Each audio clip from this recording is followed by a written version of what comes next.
Cambridge Muslim College, training the next generation of Muslim thinkers.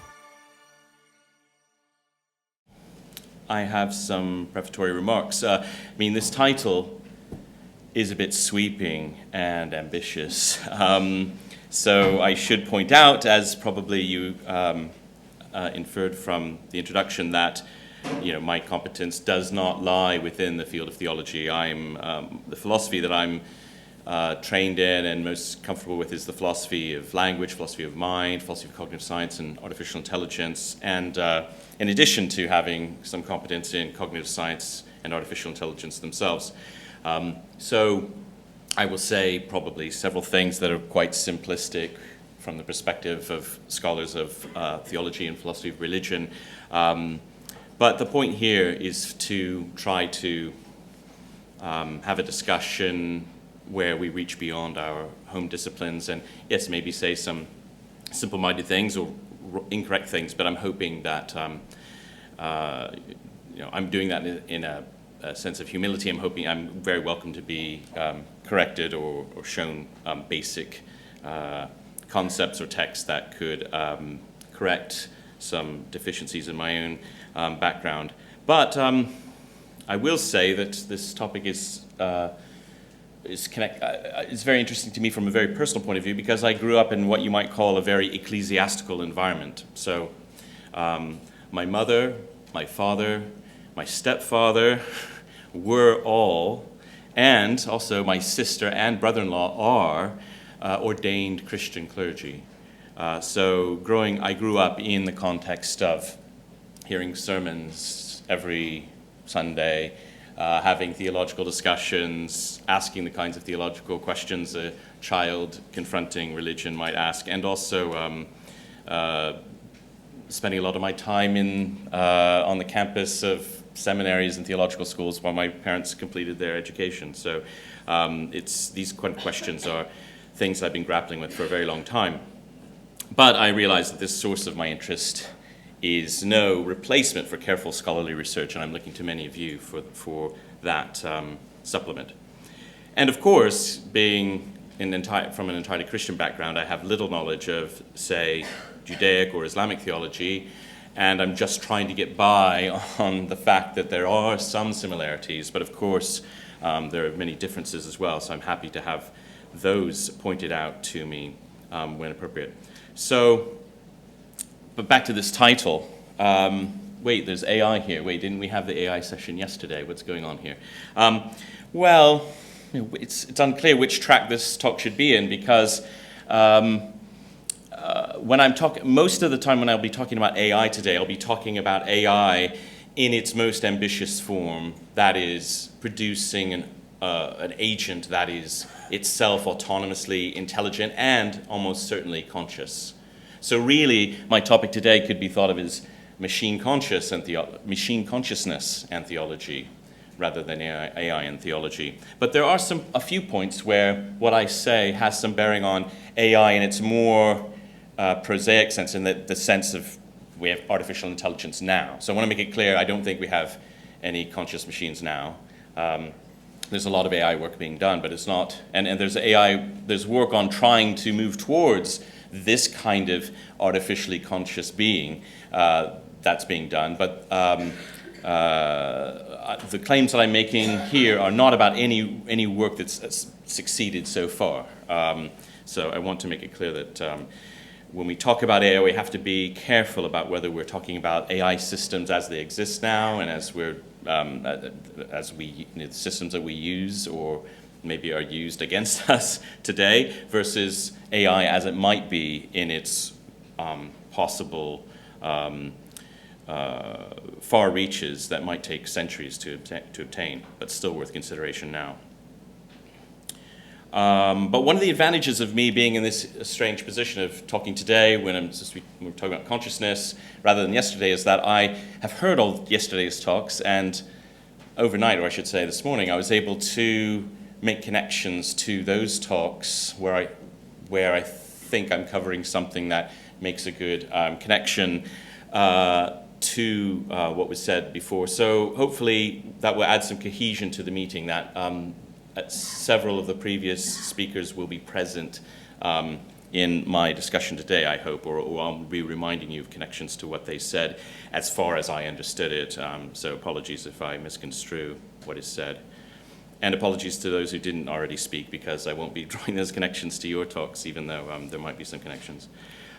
So it's clear that, I mean, well, to a lot of us, maybe most of us, maybe all of us, we feel like there's something happening now. There's something that's changing, or there's something afoot with regards to AI.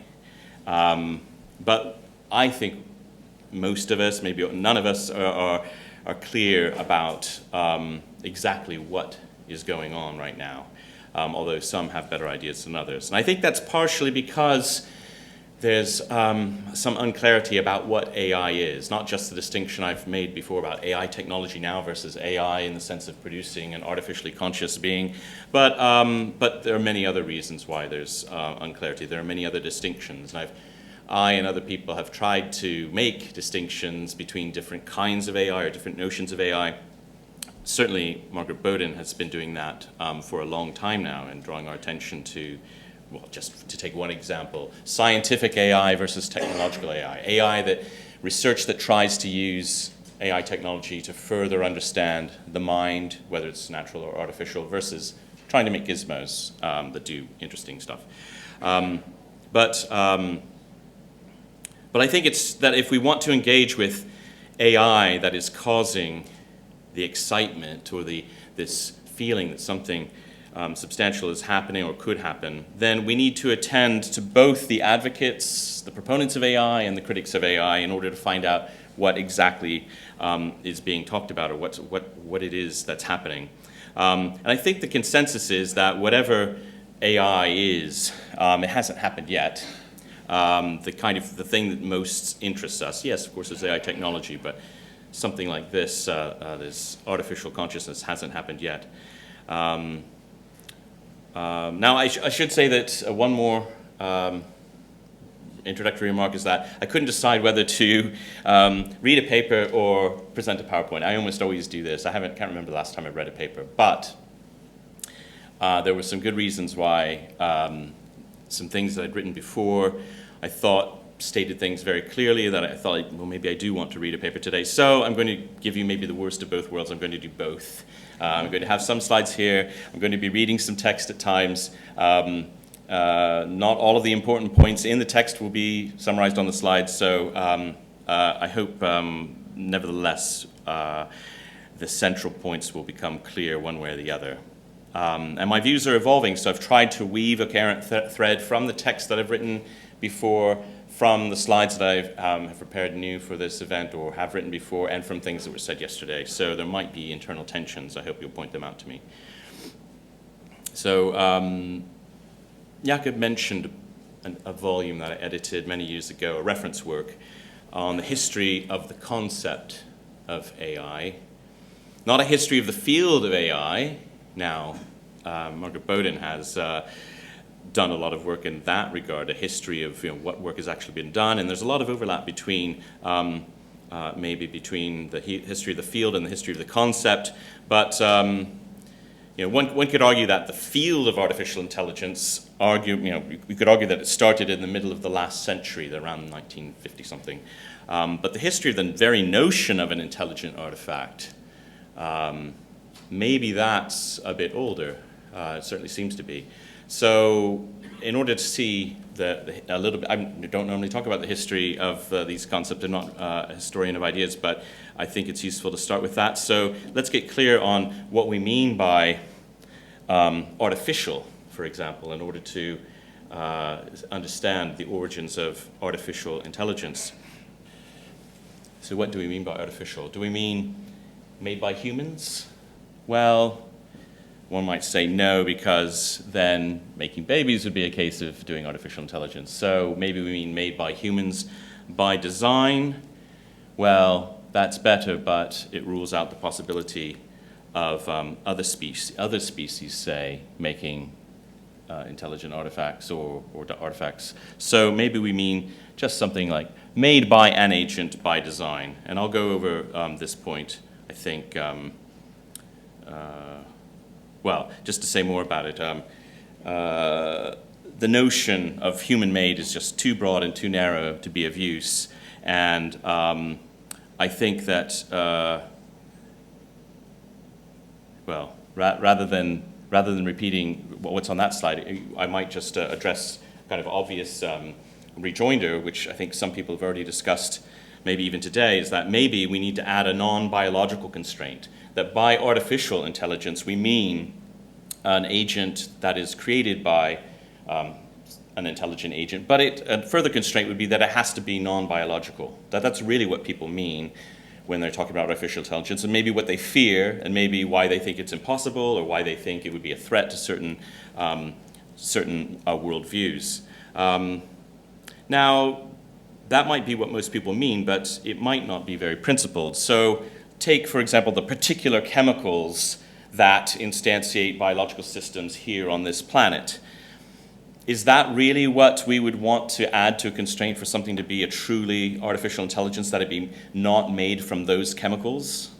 I think that wouldn't be enough. I think a lot of people would still be resistant to calling something that evolved in different chemicals on other worlds, or something made out of the chemicals that evolved into being life on another world. Even if those chemicals were used by an intelligent agent to create another intelligent agent, people would say that's not what we mean by AI. That's cheating. That's starting with things that were life that was evolved, and maybe even intelligence that was evolved, and using it in your superficial design to create something maybe conscious, but it's still too much like giving birth, taking something that's already been provided. So I think the important thing that people really are getting at when they talk about adding a non-biological constraint to what it means for an agent to be artificially intelligent is that that agent it's not evolved to be intelligent, and it isn't made out of bits that were evolved to be part of an intelligent creature. And I think that characterizes that non-biological constraint. Not only is present in a lot of critics of AI, but a lot of protagonists of AI would say, yes, that's right. Our view of what AI is about and what intelligence is about is that it could be realized in non-biological material, no matter whether it's the biological material on this planet or biological material on another planet. So evolution isn't necessary. As a matter of fact, that might even undermine what we mean by AI. And that's related to the multiple realizability point that Paul Schweitzer was on about yesterday.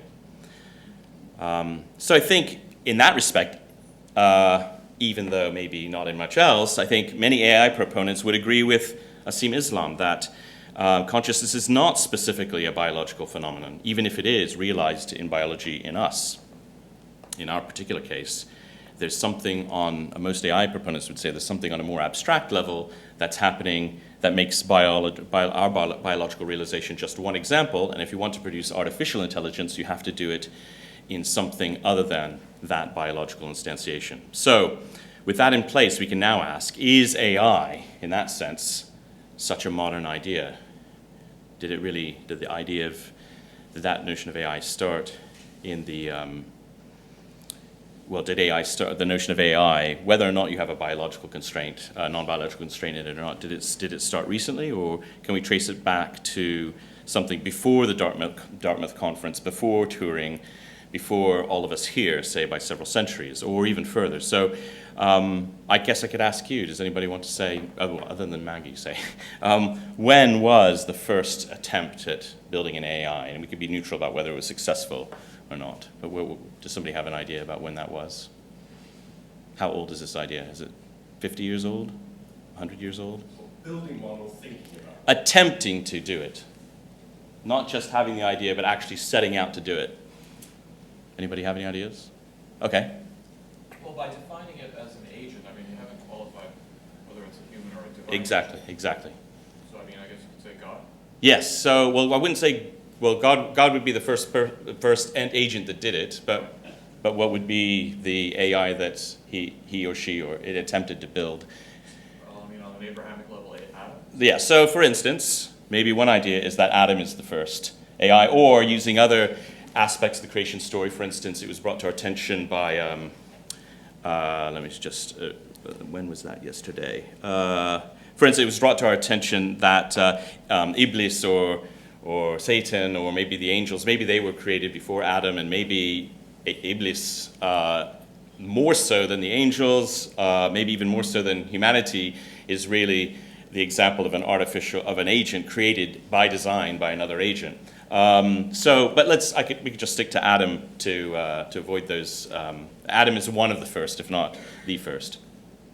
So if you have that notion of artificial intelligence as create an agent, an intelligent agent creating another agent by design, well then we, in a sense, maybe are all AIs, and that doesn't seem to be the right result. So yeah, I mean, it's crucial in, say, Christian theology that so in Christian theology, Jesus is meant to be different from the rest of us in that Jesus is begotten from God. Now, I'm not saying you have to embrace that, but that just stresses that, at least in Christian theology, we are not begotten of God, we are created by God. So we are made rather than begotten, according to Christian theology. That is, it looks like it's favoring the view that we are artificial intelligence. So, but on that seems a bit silly. What's gone wrong here? Everything is artificial on that? If God created everything, then everything's artificial, and now what happens to the artificial-natural distinction? Well, one idea is that some of God's creations are natural.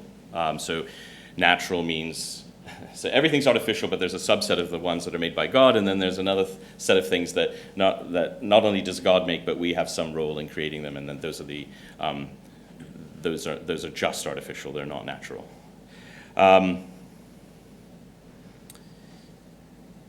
So it could be that we can trace back the very notion of an intelligent agent making another intelligent agent back millennia to the very beginnings of Abrahamic theology.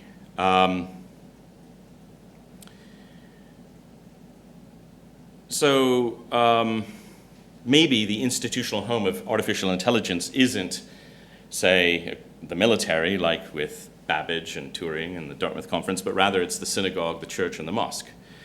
But I mentioned Iblis and Mujib Khan's discussion of Iblis yesterday. Khan's discussion also reminds us that we need to make another important distinction, and I highlighted it before. There's AI as it is versus AI as it might possibly be. So for Khan, Iblis could not be the first AI because AIs just follow code. They're not free. Whereas Iblis was able to say no in the strongest, freest sense. So yes, I agree that Khan's perfectly right that no actual AIs today are free. And if you're going to try to create an AI by giving it code that it has to follow, then you're unlikely to create a free agent. It's just going to be something that has no freedom. But that doesn't mean, I might disagree with Khan at this point, that I think maybe there are other ways to do AI. And other ways of creating agents designing agents that might be able to be said to make decisions for themselves, in which case maybe we have a stronger case, maybe AI is, the possibility of AI in the strongest sense is back on the cards. So I'll go into that later, about how that might be possible. So,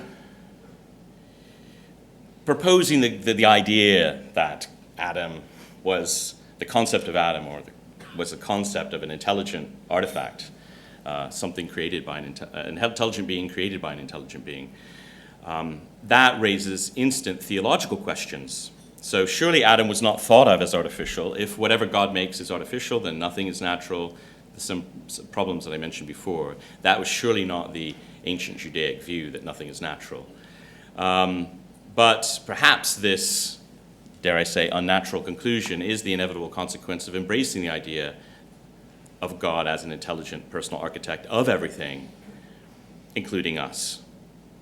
So maybe there's a problem here. How did Leibniz try to deal with this? Well, Leibniz, who was already mentioned yesterday by Floridi and Pitts in very different contexts, spoke of the human body as a kind of divine machine or natural automaton, which infinitely surpasses all artificial automata. So here's this passage from the Monadology. For a machine constructed by man's art is not a machine in each of its parts.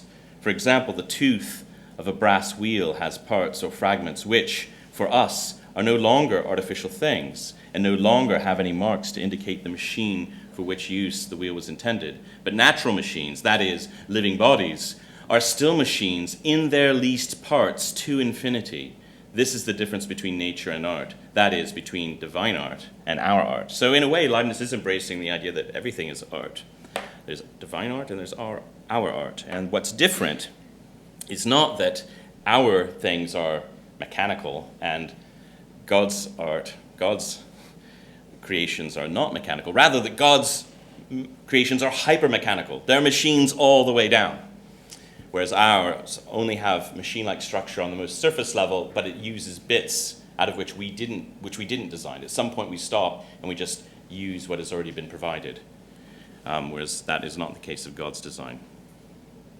So we have this strange, well, he's embracing a concept that in his day at least, but maybe also in ours, must have seemed oxymoronic, that of a natural machine, and he's inverted the geography in a rather strange way, the intellectual geography in a strange way, by insisting that God's machines are, our machines are not sufficiently mechanical, and that's why they're not alive.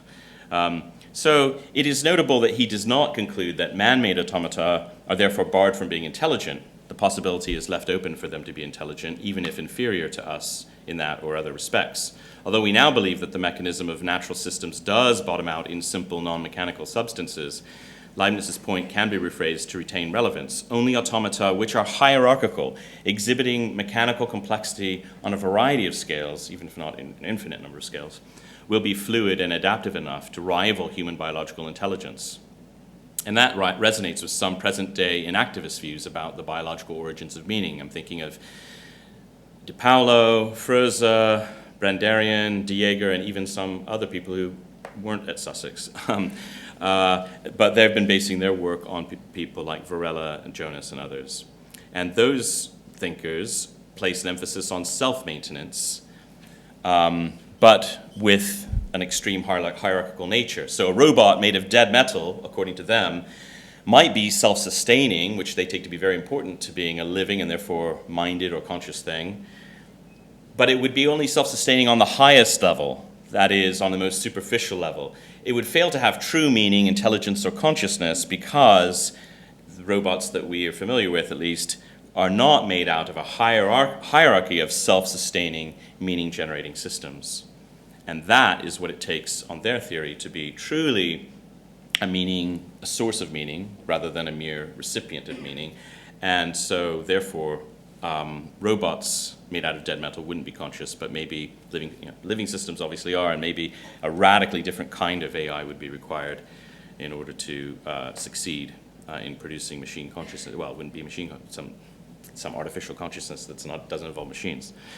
Leibniz's original objection to man-made automata was not intended to be that contingent. By declaring that natural automata were decomposable into machines ad infinitum, Leibniz was forever placing the sophistication of natural automata out of the reach of man's artifice, which must begin somewhere with simple non-mechanical substances. But Leibniz does not explicitly consider the possibility that humanity, might start with what God has provided, simple biological machines, be they cells or chemicals. And that relates back to the injunction that I mentioned before, that true AI shouldn't just borrow the biological and then proceed, but actually should start at a lower level with something that where you're not cheating, you're not helping yourself to possible significance or meaning that's already present in the substance.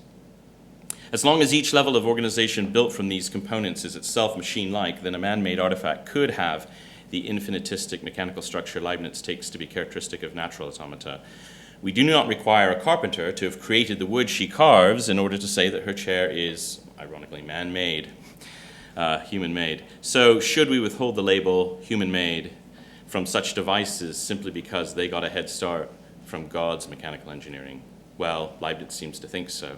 The key to his response lies in the telling phrase, for us in the passage quoted above, or passage quoted there. He relativizes the notion of an artifact so that the same structure may be an artifact to its creator while something natural to someone else. So our creations are not infinitistic artifacts, since we start with machines or materials which we have ourselves not created, but which are not artifacts for us.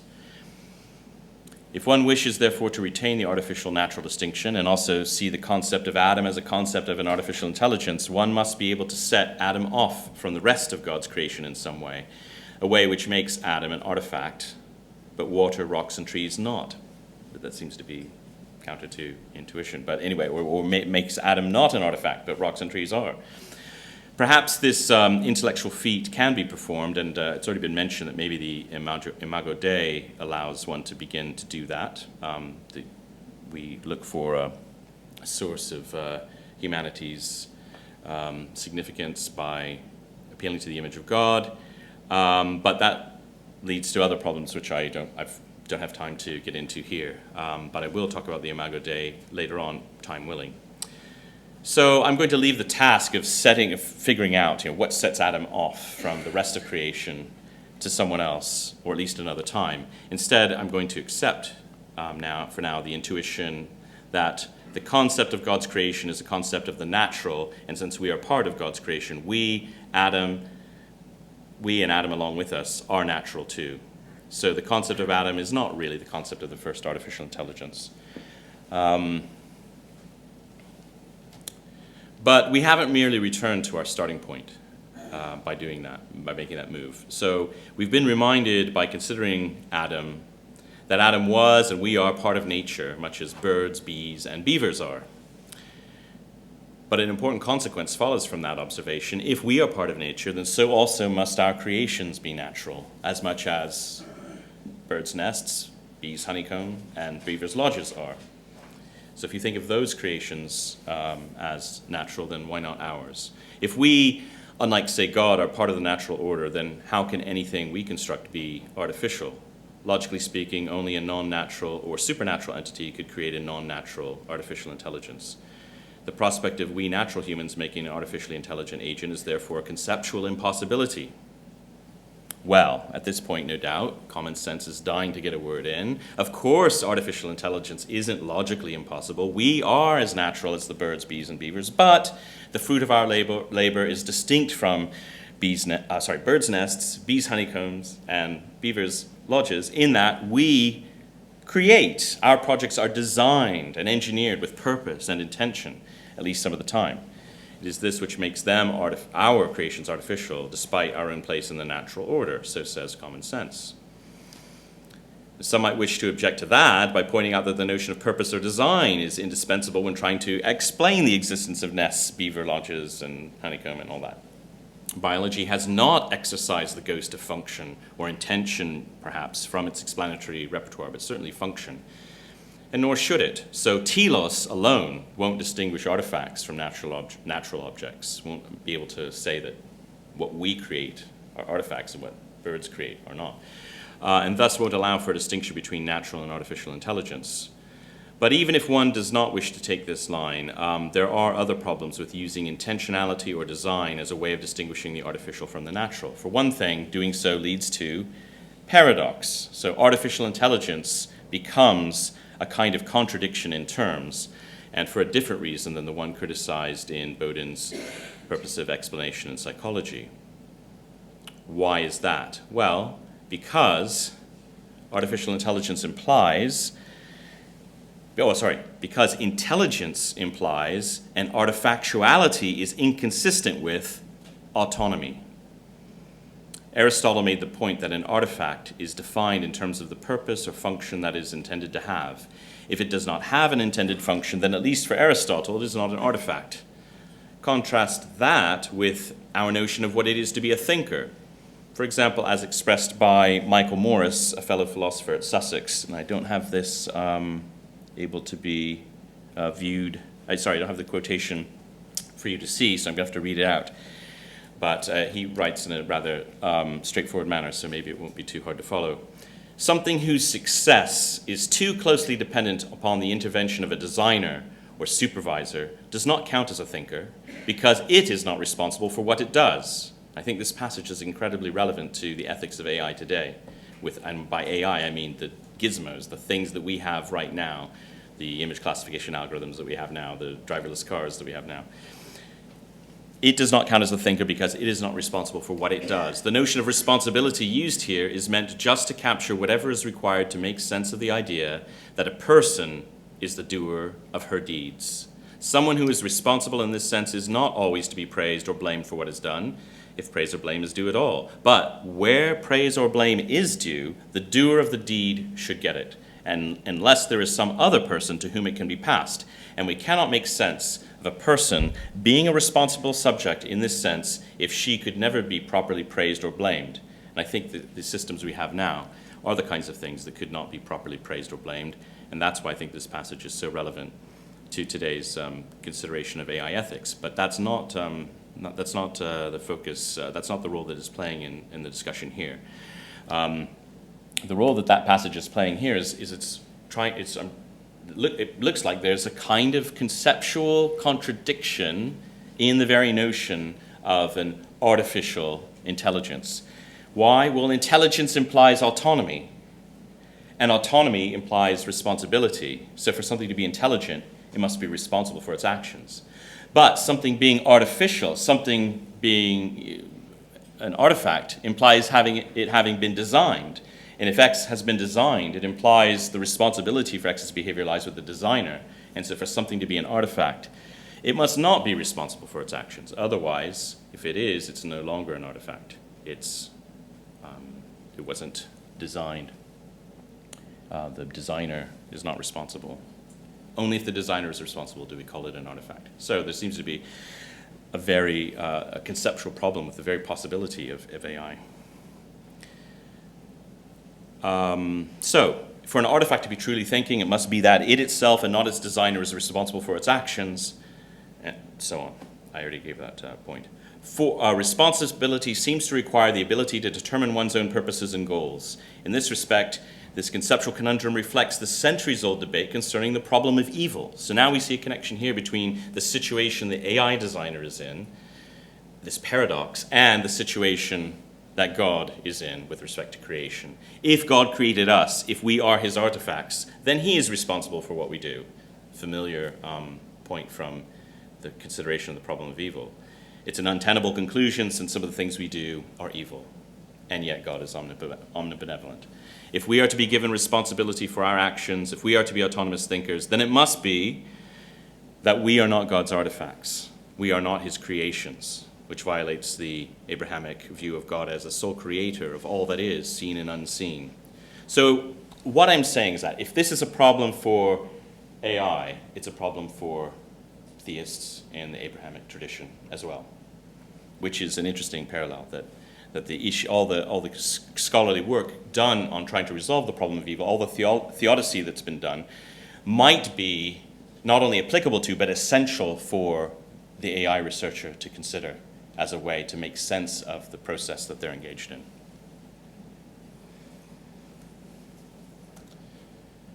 So there's supposed to be a slide here on the problem of evil, but maybe these slides actually will help first. So in the case of a designer, the designer designs the artifact, and the artifact generates some behavior, and the responsibility for the behavior lies with the designer because of the designing relation. And so the designer is responsible for behavior. But in the case of no design, where you just have an agent, then it launches some causal process which leads to somehow the existence of another agent, then if that agent does something and produces some actions in this case, then that agent is responsible, the second agent is responsible for those actions and not the first. And that is why we have a similar situation here between the one of the AI designer and God concerning the trade-off between creating and being responsible. So how can God be good and yet be responsible for evil? The traditional answer is God is not responsible for evil. We are. That implies we're not designed by God. But traditional theology sees this as products of God's design. So traditional theology needs a notion of creation that isn't design. That's what I'm claiming here, just as much as AI does. That's what happens in AI ethics now. A lot of people say the reason why these AI systems, the designer is not responsible for the behavior of the AI system, I mean the ones we have now, is because these systems are no longer designed.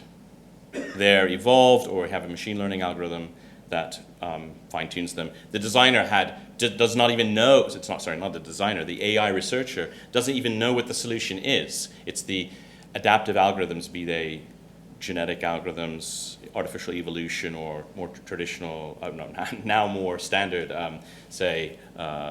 deep learning algorithms. It's those processes exactly are meant to find solutions that the AI researcher doesn't know about, and the system finds them for itself. So people say because of that, we cannot hold the AI researcher responsible for any solutions that are discovered. Now, maybe we can't hold the AI system responsible either, but at least we can, but we would also not hold the designer responsible. But if that's the case, then you see we have a similar situation in the theological case, that we have to back off from, how can we make sense of the AI researcher being the designer of the AI system and yet not being responsible for the behavior of that system?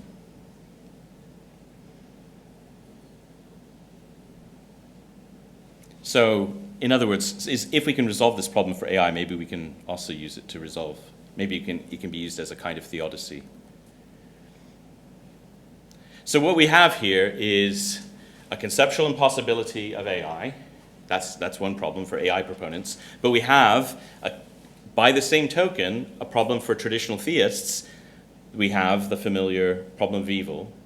And even worse, we have the impossibility of intelligent design, because it seems that there's no way that we could be intelligently designed and yet be free. And what's worse is that this is a problem not just for the traditional theists, but a problem for everyone. So even if you reject theism, you still have a problem, because it looks like we can conclude a priori that intelligent design is impossible, just from the fact that we have a priori knowledge of our own consciousness, our own freedom, our own ability to be responsible for our actions. So if you believe that if you believe that freedom freedom is necessary for consciousness, and you believe that we have a priori knowledge of our consciousness, then we have a priori knowledge of our freedom, and therefore we have a priori knowledge of the impossibility of intelligent design. And I think even the strongest theist, although they might, on the face of it, rejoice to have found an argument against the existence of God, against the possibility of the existence of God, I think most would say that's going too far. That it seems unlikely that one could a priori rule out the fact that it doesn't have to be God. It means we could rule out a priori that intelligent life wasn't designed by aliens, very hyper-intelligent aliens on this planet, or that we weren't designed. So I think this shows that something's gone wrong. There needs to be a solution. And what I'm suggesting is that the solution that has been found for AI researchers, that AI researchers have found, might be borrowed and used by the theologians and theists in the case of theodicy, and also for everyone to figure out why intelligent design isn't a priori impossible. And that is the idea, a middle way, of where you have adaptivity, but you have some kind of partial, you have not the lack of any involvement in the design, nor do you have the presence of design down to the last detail, but you have a case where the agent who's creating the artificial agent takes more of a sculpting role in the adaptation and evolution of the artificial agent. So it's a participatory, ongoing interaction with an agent that's being evolved. And yes, that agent is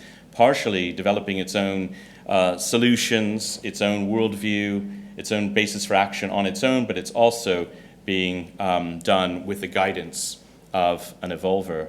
And that, allows for the evolver to get both recognized as playing an important part in the creation of the evolved, but not so much that the evolver gets the responsibility rather than the evolved. So if this is right, then it not only is Darwinism, say, or evolution, compatible with the view of God as creator, but is in fact required for it. Any other means of divine creation, or that's a bit strong, but the traditional view of specifying completely the properties of the created, that would make our actions too closely related to God's intentions, and they would render them his actions, not ours. But the idea of evolution allows for a gap, enough of a gap between us and our creator to actually be responsible and still creations.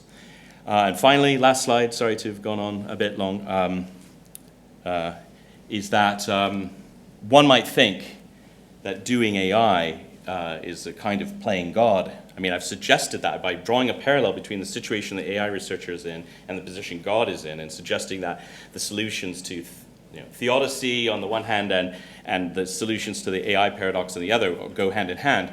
That just suggests that the AI researcher is playing God, putting him or herself in God's role. Is that a kind of blasphemy? And that's been a view that's been expressed before. Well, perhaps, but consider, on the Imago Dei view, God created us in his or her image. So that view was talked about by not just Sarah Lane Ritchie earlier today, but David Glass yesterday. But it seems to follow immediately that part of the image of God then is being a designer of intelligent life. If God's a designer of intelligent life and we're created in his image, then part of our existence is being a designer of intelligent life. So by striving to do such, it could be that we're only trying to fulfill the divine potential God instilled in us. So compare, are we playing God when we strive to be like God in other ways, like doing good or loving? Well, hubris is certainly possible, so let's not forget the Tower of Babel. So yes, it is possible to do things to maybe do things that are part of the image of God, but do them in a hubristic way, in a way that is blasphemous, in a way that puts oneself over God. But my claim is that doing AI can avoid being like the Tower of Babel, but only if it is done with humility, respect, compassion, charity, and love. And I don't have time to go over the other aspects I mentioned in my talk about naturalizing the spiritual, but if you follow this link, you'll be able to hear an earlier lecture of mine that goes into that part of that topic that was mentioned in my abstract. And I welcome comments about either that or anything I've said today. Thank you for your attention.